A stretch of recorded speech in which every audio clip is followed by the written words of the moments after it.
wins, the soccer team loses in the Summit League tournament. Then in basketball, they split their opening doubleheader. Then it's on to the NFL, where the Vikings get the win as big underdogs. South Dakota High School football, semifinal Friday, All-Nations Championship game as well. As always, we'll wrap up with our picks of the week. No phone line this week, as Charlie is on the phone. He's calling in remotely. Buckle in, because the CharCole Sports Show, that starts, we hope, right about now.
Well, good evening, everybody. It is the CharCole Sports Show, Wednesday, November the 5th, 2025. Joining us through the phone lines and virtually is Charlie Prien. I'm Larsch. Thank you for tuning in, letting us keep you company here on the CharCole Sports Show.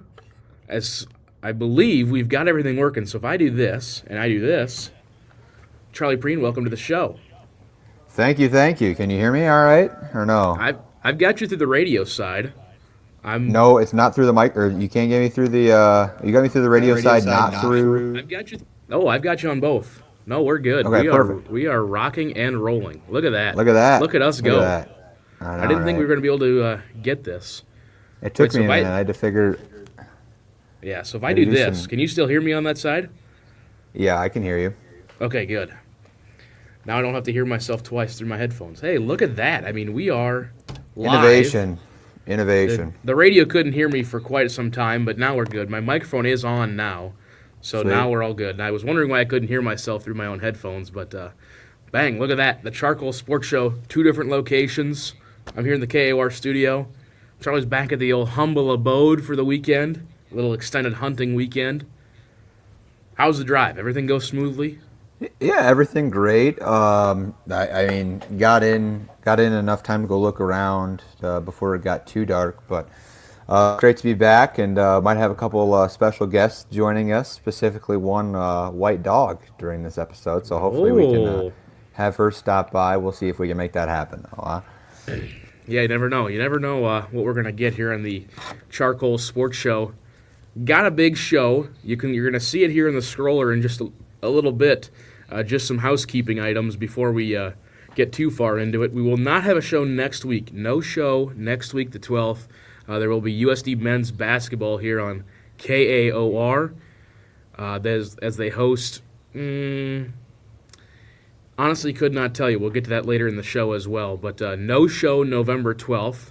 Mark that down on the calendars. But we'll be back the weekend after to recap all things South Dakota High School championships.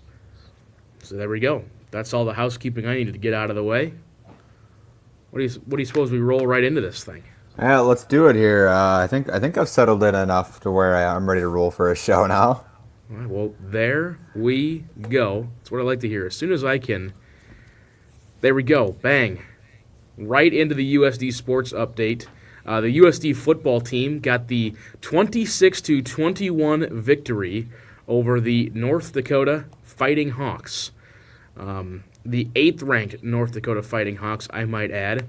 They moved to 6-4 on their season, 4-2 in the Missouri Valley Football Conference. Leading contenders really in that one. It was just a lot of run game and a lot of defense and special teams and honestly, it was really refreshing to see that from mainly our special teams, although late they maybe tried to lose the game.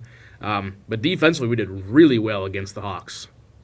Yeah, for sure. I think some of that can be maybe attributed to the the negatives, if you will, the bucket load of negatives that came from UND this week, Cole. And I think with the turnovers is going to be a big thing. Everyone says, well, hey, if you turn the ball over that amount of times, you should lose the football game. And I think there's a point to that, but at the same time, USD capitalized on those, and that marks something of importance as well too. And I want to ask you this, Cole: when USD pinned North Dakota so far back in that first quarter, and eventually blocked that punt, do you think that moment right there was kind of a contingency point where we started looking around and saying, hey, you know what, are we legit enough to beat a team like this? Just because they have a number next to their name doesn't mean they're better than us. Do you think that was the point at the time? Because I don't know coming into the game that many folks had us favored, other than myself in the group chat, that I said, hey, I think we got a weird feeling about this. I think there was a couple different moments there, but honestly, I couldn't really think until late in the game that it kind of clicked. I'm like, oh, this is a top 10 ranked team in the country right now that we're playing.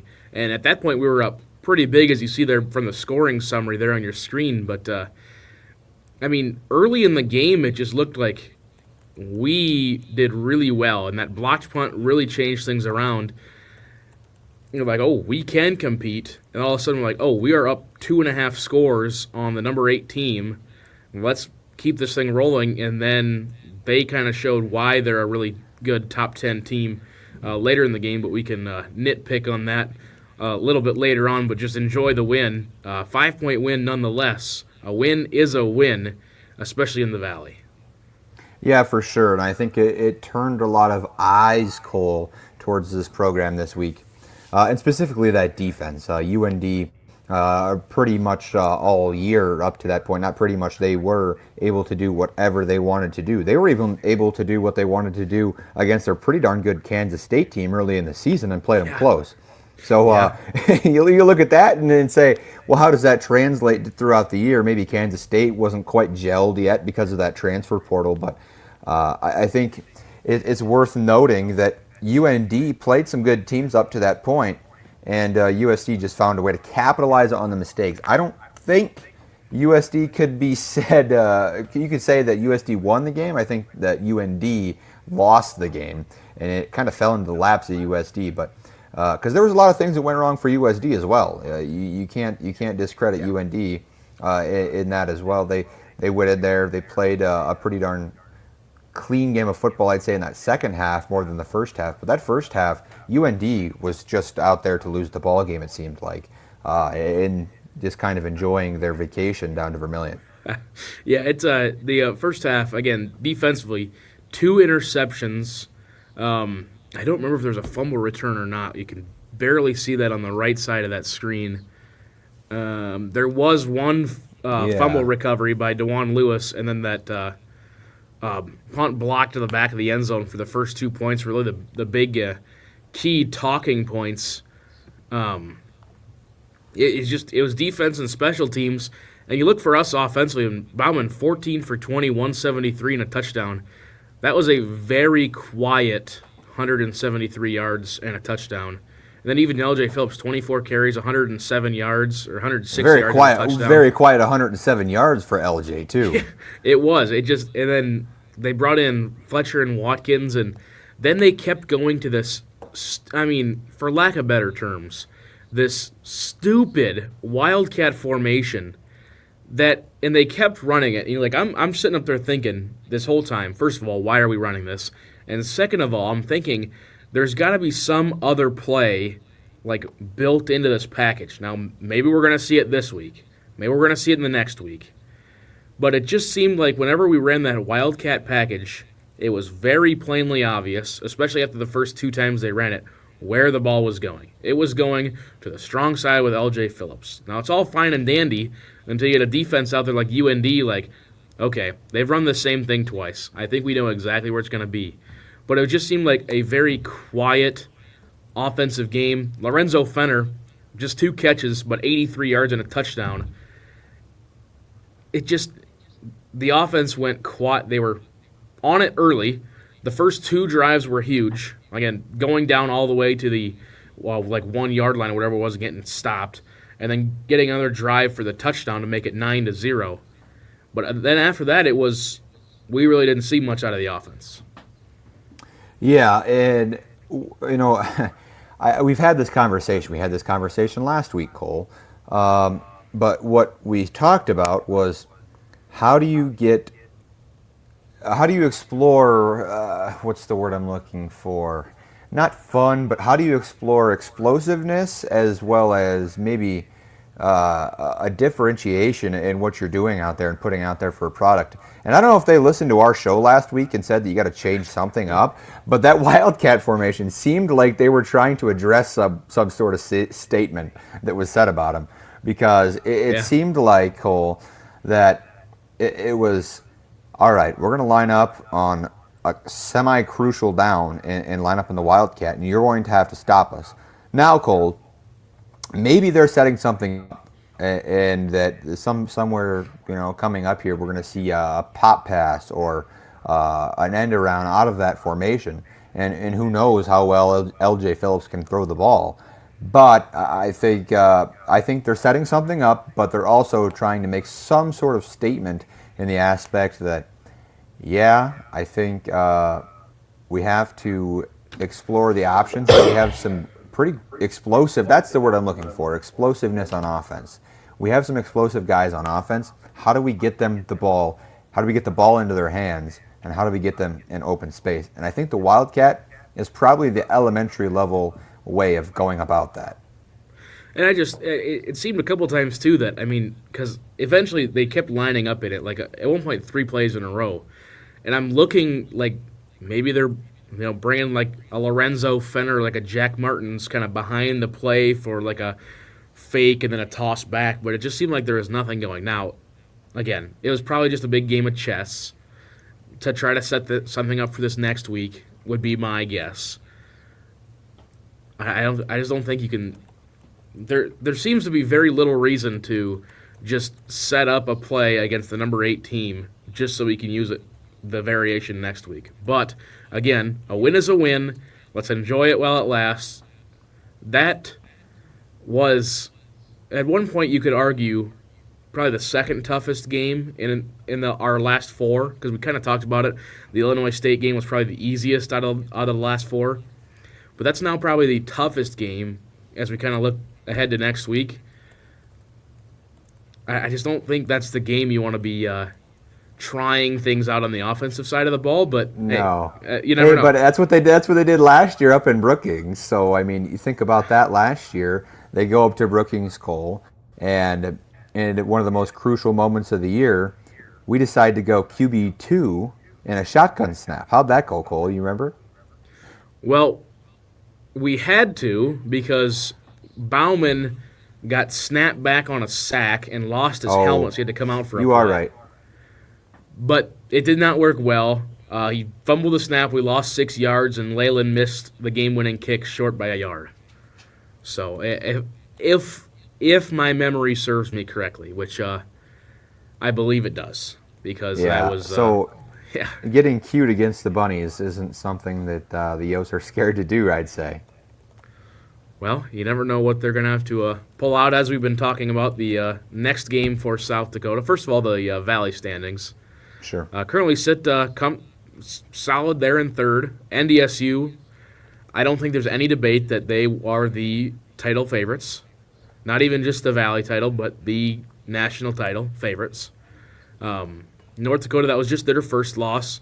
Because where Tom and I sit in the dome, the visiting radio is in the booth directly next to us. And in the post game, they had people going in and out and stuff, and whatever. And they said we had snapped a 5-game winning streak for North Dakota. Yeah. Yeah, they were in a good spot there in the Valley, Cole. They were on a roll too. Yeah, but if you look at the end of their schedule, Cole, I wish it was a point we would have brought up last week on the show. Go look at the last 3 games of their schedule, and you ask yourself, all right, well, you'd kind of, if you got to pick and choose your schedule, that's not how you want your schedule to go. North Dakota goes USD, which they probably thought was their easiest game, and looking past us, and I'm sure that's what they did coming into it. They're looking past us the next game the week after. What? I'm just looking at the schedule right now. Oh, yeah. I don't know if you can get a screenshot of that up for our viewers watching on the good old computer or YouTube stream, but it's tough to say the least, and I really hope we can show. Hopefully my mic sounds okay. I think it sounds fine. It sounded fine when I turned it on to test it. I'm going to load this in here. Hopefully it sounds better now. But no, I just think that with a schedule like that, it's easy to look past the Yotes, and I'm sure that's to some effect what happened, Cole. As soon as I can find it on my desktop. Here we go. And one, and you gotta two, see this. and boom. Check this out. And that's I mean, I even went back a game. So they hosted Indiana State, traveled to South Dakota. They host NDSU. Then they travel to Murray State. And then they host South Dakota State. Those are their last 5 games on the schedule for the North Dakota Fighting Hawks. Yeah. So is it a good time to turn the page while you leave the screenshot up, because the top team and the bottom team just so happened to play last week, Cole, and it turned out a little different than most folks thought it was going to say the least. Yes, I think it'd be fair to say that it turned out way different. South Dakota State as 32.5-point favorites lose to Indiana State 24-12 in what has been described by Matt Zimmer, longtime beat writer for SDSU for the Argus Leader, now Sioux Falls Live, described it the worst loss in Dana J. Dykhouse Stadium history. Yeah, I don't think he's kidding, Cole. They lost, I believe. I saw a comment that said they lost to a D2 Wisconsin lacrosse team or something like that a few years back. Not a few years back, but when the stadium first got put about. And there was also a loss to UNI on Hobo Days a few years back. That was a bad loss as well. But no, this one's up there with one of the worst of all time in the history of the sport. In fact, they were talking about it in a comment section that I got a kick out of. But it was up there with the who was it? Who did Michigan play that one year that they got knocked off? Appalachian State, wasn't it? Yeah, App State? Yeah. App State went in and beat Michigan. It's up there with that as far as like what Vegas thought versus. Yeah, because I think Michigan was 33.5-point favorites to that game. Sure. And SDSU was 32.5. So there were some folks digging online. And according to Vegas, if you did the math out, it was about a 5% chance that Illinois State won per Vegas, which I think is a high number to say the least. Oh, but yeah, they came in with a 5% chance to win. And SDSU did shoot themselves in the foot. I watched most of the second half, but it's not like they could have strung it together at some point and found a way, like a good team does. They lost the game, and at the end of the game, Illinois State, when it was time to slam the door, put the nail in the coffin, as you will, a 3-man rush got home and sacked the quarterback. Ooh. A 3-man rush got home, and SDSU's banged up. So there were a few moments in that game that I thought looked like USD could maybe exploit some positional matchups in that one. But a big game on Saturday in Vermilion, South Dakota. College Game Day not coming. ESPNU 3 o'clock. Cole, I want to hear your take here. I'm ready. How do you feel about the offense's ability to find a way to score on a stout defense that is always very stingy against the O's? Well, I'm glad you brought this up because, honestly, my score prediction for this game, you could argue, would be 10-7. with 2 defensive touchdowns and a field goal. Yeah, and I'd believe you. Because State's defense, they've got a couple of injuries, sure. I mean, every team does at this point in the year. They are the best defense in the Valley. Or not even in the Valley, in the country right now. If they're healthy. Correct. Especially their pass rush. Sure. Which, that's going to be a big key that they're going to key on this week, is try to get home to Bauman, because UND did a pretty good job of it. Bauman did a better job of scrambling. Took 4 sacks, I think it was, but he probably should have been sacked about 7 or 8 times. I like that. This game has honestly, it has a good possibility of being 10-7 with 2 defensive touchdowns and a field goal. Either way, right now, SDSU officially opens up as 6.5-point favorites inside the Dakota Dome. There were many folks on the social media platforms that you and I subscribe to believed it should have been closer to 3 or 2.5. And I asked you, I forget what day it was of the week. It's only Wednesday, so it had to have been Monday. I said, hey, Cole, have you seen any lines for this puppy out yet? Because there's a lot of talk on socials about it. And it's interesting to see 6.5 and if that line moves at all. But a big contingency point in this game, Cole, and it's something that I wrote about in, I don't know why the paper's ripped, but brought it home with me. It's this week's issue of the Volant. Give me 5 seconds. Yeah, I'll give you 5 seconds. While Cole's gone, check out this week's edition of the Volant, and the article that is just so happened to be being in there twice, which Cole will show you in just a moment because his will look a little better than mine. Cole, show him. And I'll let him put his headphones on. Cole, show him the article a little bit. Oh yeah. Pretty much, that's not. I would show him my paper. My paper's a little bit beat up. I told him that it's in there twice, but if you go to pretty much the whole last half is the SDSU preview, and I talk about the quarterback carousel that SDSU is on right now, Cole. And Cole, it's safe to say that USD is preparing for Chase Mason because that is what head coach Travis Johansson said in his weekly presser. But so far, SDSU has gone through Chase Mason, who is dealing with, I believe, a foot, but don't quote me on that. Foot. He's been in a boot the last couple of days. And his status is questionable, according to that very moment. But after him is a guy named Luke Marble, who showed some attributes that I think many SDSU fans liked, but he didn't play the whole game. And then we got to see one of the Henrys from Del Rapids come in. Yep. And it was Jack Henry. And he throws the ball pretty well on a good line, but accuracy is not of the essence in my opinion with him. So I think he's a guy who's very fast, but his break tackle ability is something to maybe be desired. Well, here's the thing about their quarterback carousel as well. They're currently playing their third-string quarterback. You talk about maybe their accuracy isn't there. I couldn't even tell you who our third-string quarterback is right now. I couldn't even tell you who our backup is right now. I think it's Cremascoli. Probably. We haven't seen him all season.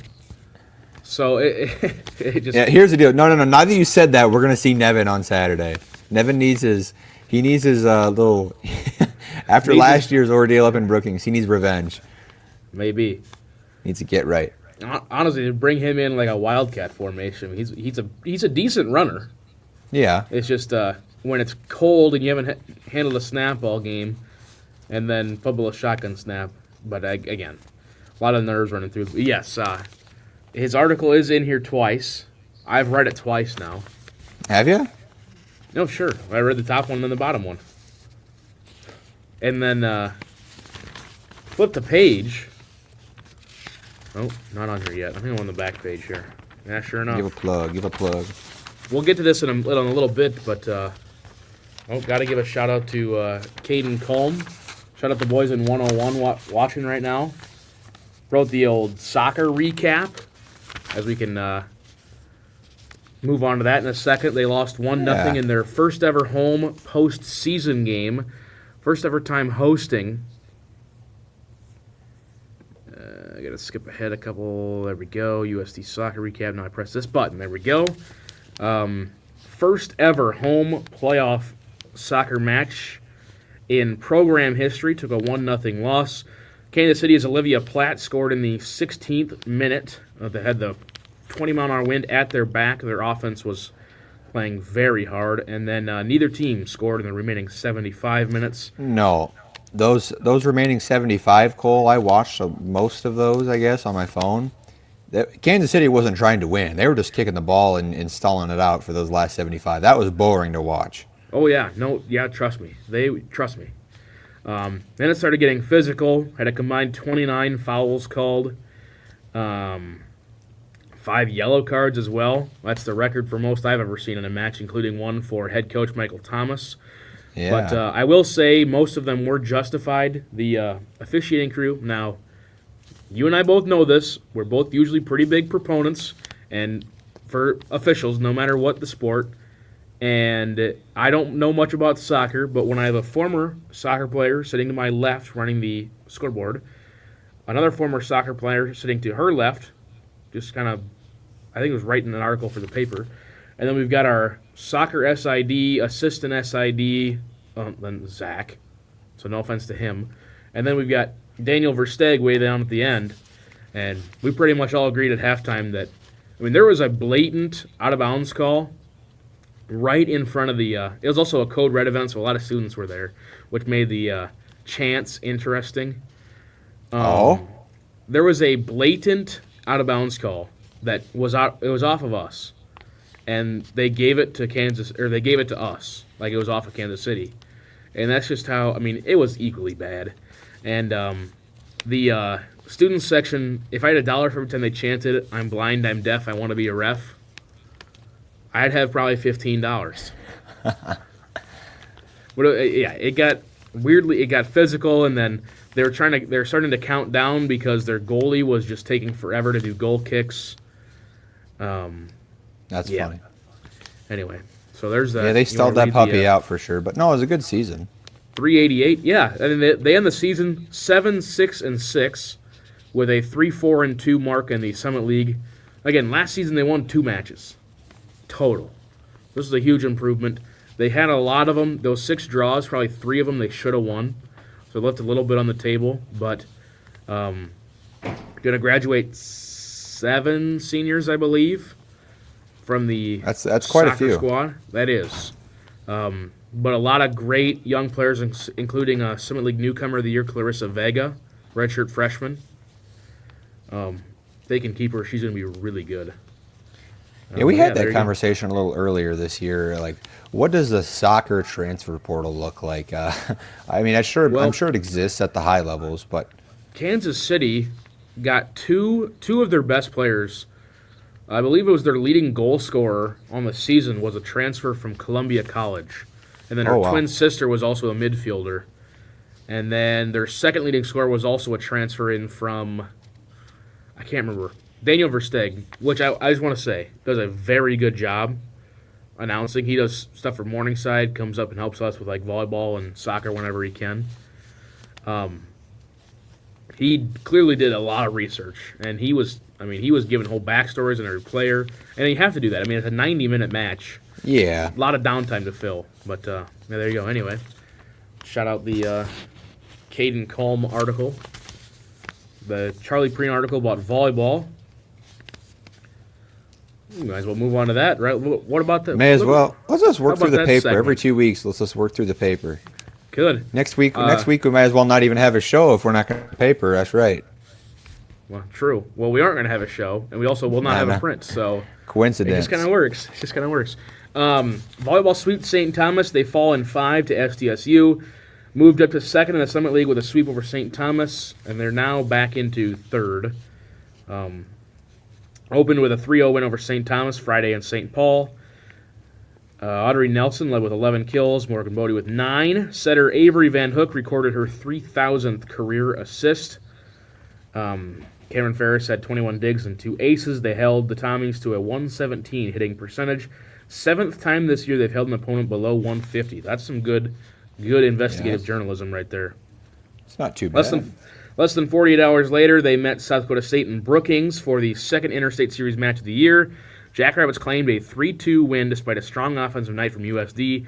Ava Ball posted a career-high 17 kills. Sam Laird tied her career best with 12. Bodie had 10 and 8 blocks, and Van Hook distributed a match-high 45 assists. Ferris led the back row with 15 digs. Took the first set 25-22, forced a fifth with a 25-19 fourth set win, where the Jackrabbits pulled away in the sighting frame 15-8. I watched that fifth set. SDSU just had everything that we were going to do down to a T and had blockers right there. They're a very good team. The Oats return to the Sanford Coyote Sports Center on Thursday to face Omaha, and they will host Kansas City at 11 a.m. A matinee. That's some great vocabulary. You like that? Author Charlie Prien. Who's that? When I wrote that, I was like, does matinee even fit that? So I deleted it, and then I put it back in there, and I sat there and I looked at it. I'm like, I'm going to keep it. Yeah, I've looked, and because I wrote in one of my first articles this year, I was like, what even is it? Like, you always hear it. So I had to look, I'm like, what is it? It's like an early afternoon or late morning, early afternoon movie showing. Well, there you go. Yeah. Typically on the weekend. Come to the show. Yeah. Summer League volleyball standings: State sits at 12-0, St. Thomas at 8-3, South Dakota 8-4. Their 4 losses have been South Dakota State, UND in the first match, and then at Denver, I believe it was, where there are only 4 losses. 4 upcoming games for the volleyball squad. They host Omaha the paper is Thursday. incorrect. The paper is incorrect, though. You were right today. The game on the 7th is supposed to be the game that's on the 6th. Those two are flip-flopped. Thursday at 7 p.m. and 2 days after to face Kansas City. No, that's right. Ain't it? No, the thing says the graphic. Yeah. The graphic, yeah. Oh, well. The graphic is incorrect. They travel to Oral Roberts. They have a game off. They travel to Oral Roberts. Then they host NDSU on Tuesday. Senior Day for the lone senior Cameron Ferris will be on the Saturday. I don't really understand why it's not the final home game, but regardless. Cameron Ferris Day. True. Cameron Ferris Day, 11 a.m. on Saturday. 3-year libero starter for South Dakota, if my memory serves correctly. Ethan posted a really cool that was very good. The whole SID team this year has been on point. Yeah, that's pretty sweet. Tune into the Summit League Network on Thursday, where the voice of Cole Larsch will be doing the main vocals for South Dakota hosting Omaha. For all of those interested, whether you're interested or not, tune in. Might as well tune in. And then we move to probably the worst article in the paper. Oh, we just had that. The basketball teams. Basketball teams, they split their season opening doubleheader. The women defeated York University, Nebraska, 104-33, while the men fell to Utah Tech, 81-79 in overtime. All 14 Coyotes who played scored in the win for the women. The team's 104 points are the second highest tally for an opening game in program history, behind a 1991 win in which the Coyotes scored 107 points against Rockhurst. It is also, I believe, 17 points shy of the all-time scoring record for a game. 121 points they scored at one point. Coyotes featured 13 new players, 4 freshmen and 9 via the transfer portal, and 2 returners from the 2024-25 season. Senior transfer Elise, I'm going to be honest, don't know how to say this last name. Tom said it 9 times. From Tarleton State, scored 16 points, went perfect in the free throw line. Junior transfer Katie Ryerson from Northern Iowa also had a career-high 16 points. And true freshman Alyssa Bartlett notched 11 points, 9 rebounds, 4 assists, and 4 steals in her first collegiate game. They opened to a 30-2 first quarter lead and never looked back. They shot 40 for 78 from the field, 20 for 24 from the free throw line. I purposely did not include the 3-point statistic because I think we went like 3 for 17. But we scored 104 points. Let's talk about York's offensive explosion in that fourth quarter, Cole. Huh? A 16-point quarter. Listen, they honestly came out in that fourth and we had clearly, like, it was a 70-point game. Like, our offense was just moving. And Carrie Amy even said it in her post game. She's like, that fourth, she pretty much said, not literally, but the indirect quote was, the fourth quarter was bad. We've got some things we need to clean up in a 70-point win over an NAIA team. Yeah, figure it out, guys. Which honestly, I respected that coming out of her. The win marks second-year head coach Carrie Amy's 10th win inside the SCSC. We gave a great first impression to people on what we're going to be about this season, defending and rebounding with lots of effort and working together to get great shots offensively. I thought that was a very interesting last line. Working together to get great shots offensively was a direct quote. Yeah, you also, I think you had more in there, but I cut some of it out for space. No, that sounds right. Sorry about that. It might have been. That might be right. I think you did right. The Eric Peterson. Oh, yeah. That was, I mean, I was just trying to throw stuff. I didn't know how long I needed the article. So you're good. Well, I'm just going to try something. They were picked fourth in the Summit League preseason poll. They'll host their first D1 opponent, Air Force, on Friday at 11 a.m. Coyote men's team took a close loss to Utah Tech. This is upcoming for the women, by the way. They host Air Force on Friday, host Buena Vista on Monday.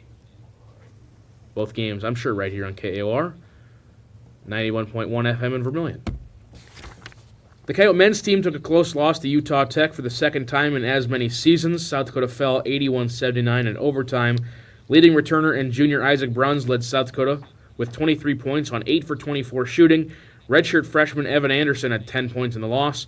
Freshman Vince Buzelis and junior Jake Brack led the Coyotes in rebounds with 11 and 8. They shot just 37% from the field, 25 for 66, and 11.8% from 3, 2 for 17. They were kept alive by 77% free throw shooting, 27 for 35. The game featured 11 ties and 14 lead changes, took 2 hours and 14 minutes. South Dakota had chances to tie at the end of regulation and overtime, but both came up short. The Yotes, who are 0-1, picked 5th in the Summit League preseason poll, are looking for their first back-to-back conference tournament wins since 2002. The Coyotes resume action on today as they travel to 23rd-ranked Creighton, 7 o'clock tip-off on Peacock. I'm excited for that. It's going to be fun. Before they host Ozark Christian College on Sunday. All right, South Cole, Dakota, pop quiz. South Dakota. Okay, I'm ready. Pop quiz. Where's Ozark Christian located? They're in the Ozarks, of course. I don't know where that's at, but the Ozarks, baby. And then they will host Southern Indiana on Wednesday, November 12th. That's why we're not having a show next week. It'll be, I mean, we probably could do a half-hour show, but it's all right. We'll let the KAOR announcers take care of that. So there you go. There's all your sports articles in the Volant this week. Yeah, I mean, that pretty much wraps it all up. Vikings football. I'm going to go with the biggest Vikings fan you've ever seen. I'll be right back. All right. I'll wait for you. We do kind of, we are now officially, just got the picture of our officiating basketball test. We're going to have a guest for the rest of the show. What's up, Iswald? Izzy. What's up, Izzy? Izzy, say hi. Hi, Izzy. For those watching, little Izzy appearance. She's a little scared, but it's all right. She got a haircut today, so yeah, she's gonna hang out here. There you go. The Vikings get the win over the Lions. If you can see on the scores here, I doubt that you can, but 27-24, Vikings get the win, and they move up to last place in the division. Move up to last place in the division. The Bears should be the last place in the division, but the Bengals suck so bad that they were able to find a way. Do you want to I mean, that Vikings game was nuts, man. A game they needed to prove it, and they proved it. Pretty Yeah. fun to watch a team like that win a game like that in a big moment with a lot of folks watching. So, let's skip to this one, huh? Skip to the next one down. Panthers own the Packers from Ty Hansen down at 101. Yeah, that was an interesting game. Caden Colm was in attendance, and he files this report. Honestly, I didn't really ask him about the game. He just said it was a great atmosphere. It was his mom's first ever Packers game. Shout out Mama Colm. Shout out Mama Calm. And then he said if they host the NFC Championship game, he's going to go. And I said the same thing to you, and he said, "All right, we're talking about things that are realistic." And I'm like, "Your team has lost to the Panthers and the Browns." That's funny. Well, I mean, hey, we almost lost to the Browns. True. We've almost lost to a lot of teams. Vikings are 4-4. There you go. There's your NFL recap. 4-4. Honestly, I can confidently say that I watched the Chiefs-Bills game this week, and that was about it. Yeah. And by that was about it, I mean that was it. I had no interest in the Cardinals-Cowboys game because I thought the Cowboys were going to kill them, and they didn't. So, classic Dallas. The only thing I remember from that Bills game while watching it with you is this dude named Cole Bishop. Yes. This guy I've heard of maybe once or twice was making more plays than on an all-pro level. Dude had to have 10-plus tackles. Was he the AFC Defensive Player of the Week? He better have been. I bet. I don't know. I have to look. Dude's a dog. And then the Seahawks blow the doors off the commies late at night. Jaden Daniels breaks his arm. Yeah. That's interesting. So that's sad. Yep. He'll be Tucker Kraft also out for the season. Oh, yeah. Yeah, Timberlake's pretty upset about that. Most Packers fans are. Feel bad for Tucker. He's a good player, good athlete, good person. It's just not a good deal. There was did you see the presser? Did you see the presser of the Packers player who was like, he's in a better place now? Did you see that? No. Yes. What in the world? Yeah, they were asking him about what's it mean if the team has to move on with Tucker Kraft. It was right after the game. That's crazy. And he's in a better place now. He's not dead. He just tore his ACL. That's wild. Yeah. That's honestly impressive. Yeah, there's your NFL recap. Boy, South Dakota high school sports are getting a little crazy. Not this one, though. Not this one. Yeah, not this one. This was a bad example to start this on. No. Top 4 teams advance to semifinals. It is semifinal Friday here in South Dakota high school football. St. Mary's will host Faulkton area at 3 o'clock, and Avon will host Coleman Egan at 7. I like Faulkton, what they bring to the table, but St. Mary's is just too good. But that Avon-Coleman Egan matchup, if Coleman Egan can get past Harriet Selby like that, I don't hate Coleman Egan to win that one over Avon. But right now, I think I'll stick with it. I think I'm going to go St. Mary's and Avon in this one. But I could see Coleman Egan doing it, and if you want to throw a weird one out there, Cole, you could take – it's not even a weird one. That's just probably an average pick. I'd say if there was a line by the Winter Sportsbook on this one, I would say Avon's probably favored by 4 or 5.5. I'd say probably a touchdown. But you never know. The one and only South Dakota Sports Broadcasting Hall of Famer, Joe Van Gore, on the call for that one. In Class 9B. I believe both of our picks are still alive, as I think we both picked St. Mary's over Avon, I'm sure. Yeah, that's not even a safe pick. That's just a smart pick. Yeah. We move up to 9A. It's a little bit interesting there on the right side of the bracket, or the bottom side. Wall and Phillip. Again, Wall should have no problem with that one. And then no, not at all. Howard upsets number 2 Warner 28-21. Alcester Hudson almost got upset by Platte. Yeah, Should have been beaten. Correct. Should have been beaten. That is correct. Lucky to be there. It is Howard at Alcester Hudson for the semifinal. Death, taxes, and Howard back in the dome. They're going to win it. Yeah, I mean, honestly, at this point, yeah. Same thing we'll get to in 11 AA with Pier. It just right. I'm about to say the same thing. they're picking up momentum right at the exact time. So there's your semifinal matchups. 9 AA, Freeman Marion Freeman Academy will host Hamlin. Both those got pretty ugly on that side. And then Elkton Lake Benton, Hanson had them for a little bit. Then it slipped away. Yep, and then Parkston with the 36-7 win over Bonham. So 1, 2, 3, and 5 make it in 9 AA. Bonham kept her close for a bit, though. Yeah, it did. Both those games were pretty close until the end. But I think, honestly, any 4 of these teams, I think the only – I mean, you could probably go 25% for each of these teams to win it all. I'd say so. That Hamlin-Freeman Marion is going to be the best game, I think. And maybe Parkston will surprise me, but I think Elkton is the team to run the table here.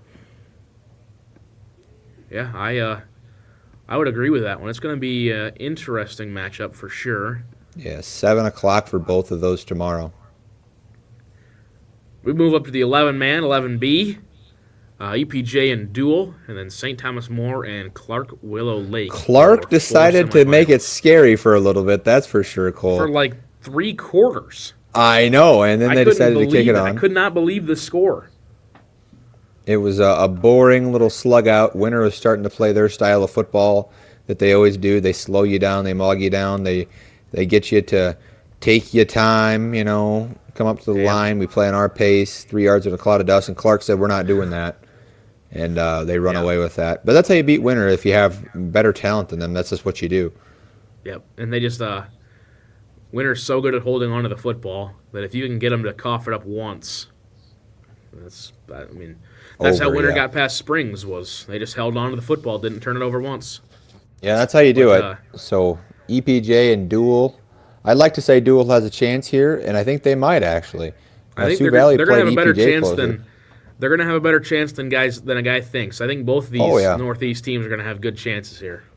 An underdog team like Dual, coming in with nothing to lose. This could be interesting as far as how does a team from up north come and match up with a team who's been a powerhouse for the last 8 years in the class? Yeah. Seriously, yeah. But I think it's going to be Elk Point, Jefferson, and it's going to be a long trip for Clark Willow Lake, but if they can get over the bus ride, I think they're going to give them a good run. I think so, too. I like Clark to win that one. We move into the 11A bracket. I know, Izzy's I talking. Agree. Yeah. Izzy don't like the 11A. No, Izzy's saying Sioux Falls Christian's going to win it all. She's talking to you, man. Millbank had it pretty close for a while against Del Rapids. Tri-Valley went up 14-6 on Lennox, and then it was all Lennox from there. Madison West Central, certified banger of a game. West Central got the win. Unfortunately, they're going to travel to the University of Sioux Falls and going to get mauled. Be a short bus ride at least. Very true. Del Rapids Lennox going to be an all-time game, I think, in the semifinals. Yeah, and our good colleague Connor Singeisen will be the head linesman in that one. There you go. Yeah, he said he was going to have that one. He's like, I hope it's good. I'm like, that might be the best semifinal. That is the game this week. Yeah, I honestly think so. Then we just get to a mess. Class 11 AA. I cannot believe Watertown didn't win that football game. I'm just going to go through the scores here. Yankton beats number 8 Spearfish 12-7. Number 4 Sturgis beats number 5 Watertown 28-21. Number 2 Huron beats number 7 Brookings 7-2 in the rematch, and Pier beats TRA at 41-7. I mean, That two came late though. That two came very late. yes, yes, that is correct. But still, 12-7 and 7-2 in your number 1 and number 2 games is crazy. Yeah, for sure.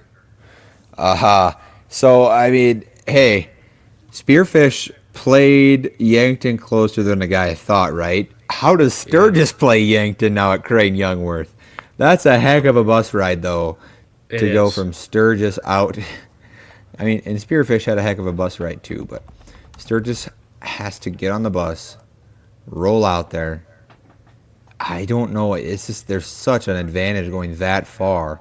Yep. And then that Huron Pier game, Cole, I think Yankton wins the football game just based off their Yankton. Right. Yeah, that Huron Pier game, that what you just did, I don't know if the folks at home could see that, but do it again. Because that's what it is. It's a coin flip. Yeah. But the team who knows how to win in November. They're this seed, by the way. The teams that knows how to win is this seed. Yeah. Yeah, I think, but honestly, I think whoever wins this bottom game wins the dome. Because I haven't seen anything out of Yankton, especially after last week. I haven't seen anything out of Yankton or Sturgis this year that says, hey, you can take on Pier in the dome or Huron and win. I don't see either of these teams. I think the winner of that bottom semifinal. Huron got Pier earlier in the year, I think, didn't they? I believe so. Let me think so. Let me double check that quick. So and it's hard to beat a team twice, but Huron is also playing a home game. Right? It was second game of the year at Tiger Stadium. It was a 13-7 win for Pier or for Huron. Oh wow! I mean. Okay. Oh, 13-7. Huron beat Pier at Huron. So, and here's a question. Second game of the season. Sure, and that's when we started to look around saying, is Huron legit or is Pier just bad? That's why it screwed the polls up so bad, is everyone's like, oh, Huron's always really bad. Pier has to be bad. No, wait, Huron and Pier are both like, middle of the bag. Pier's 3 losses. Now, they started off with a 3-point win over Aberdeen Central, 9-6. Lost by 6 to Huron. They lost by 7 to Yankton, and they lost by 4 to Sioux Falls O'Gorman. Those have been their 3 losses this season. That's some pretty good losses. Yeah. But yeah.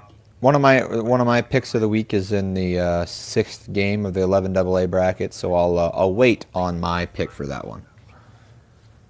I don't think mine is. No, I don't. My pick, I think Pier gets them.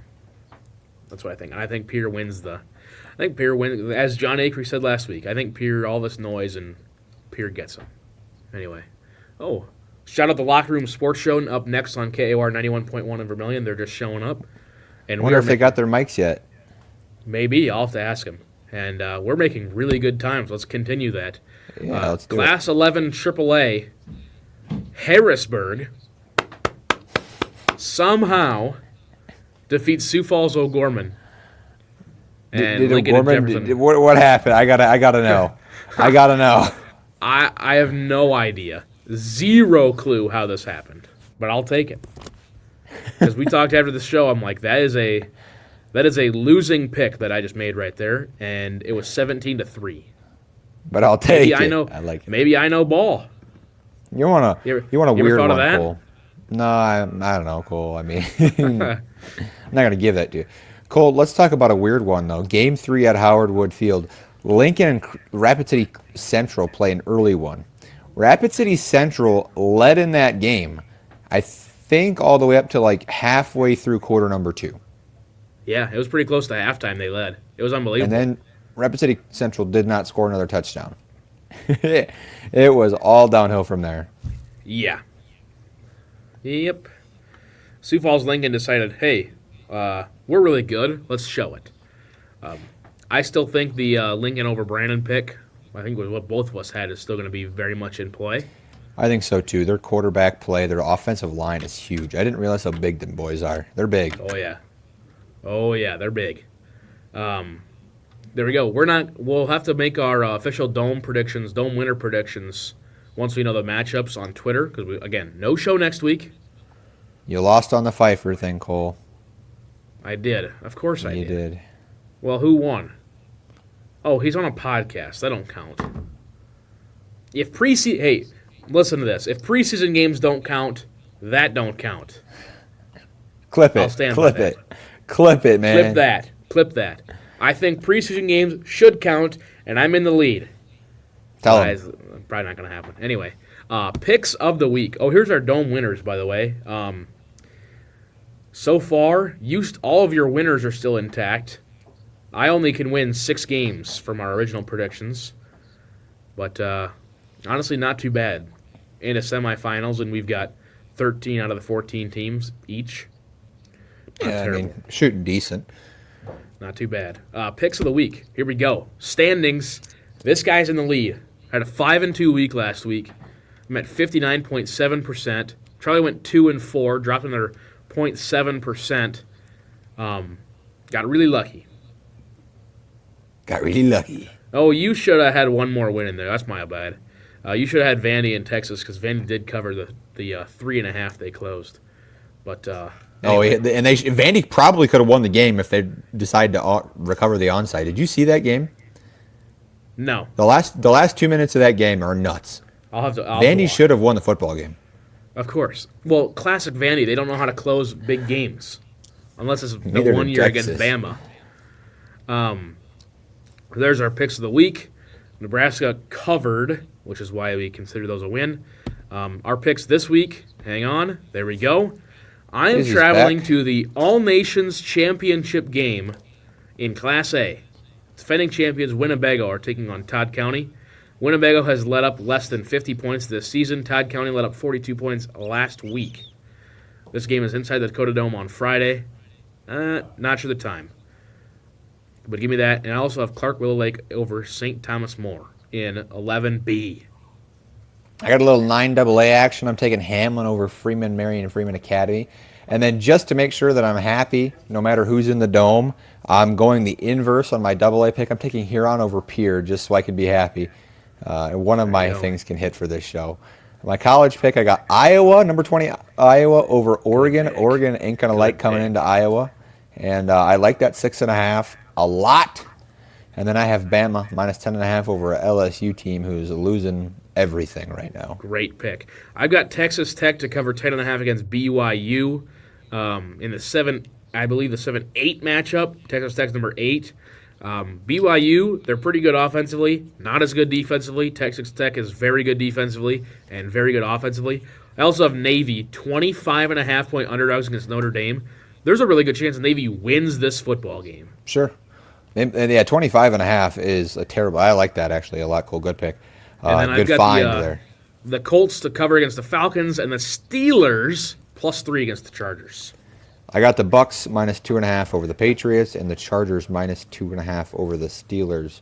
And the Bucks are the Bucks. Okay, I think they're both right. Verify those lines, Cole, before next week. But yeah, that's it. I'll get them for next week. And that just like that wraps up the show. Charlie, thanks for joining me virtually as always. I'll see you Tuesday night. Hopefully I'm coming back sooner than that because I got a dead deer, but we'll see. There we go. He's been Charlie Prien. I've been Cole Larsch. Thanks for tuning in. CharCole Sports Show. Up next here on KAOR 91.1 FM in Vermilion, the Locker Room Sports Show is next. Thanks for tuning in. We will not see you next week. We will see you in 2 weeks here on KAOR 91.1 in Vermilion.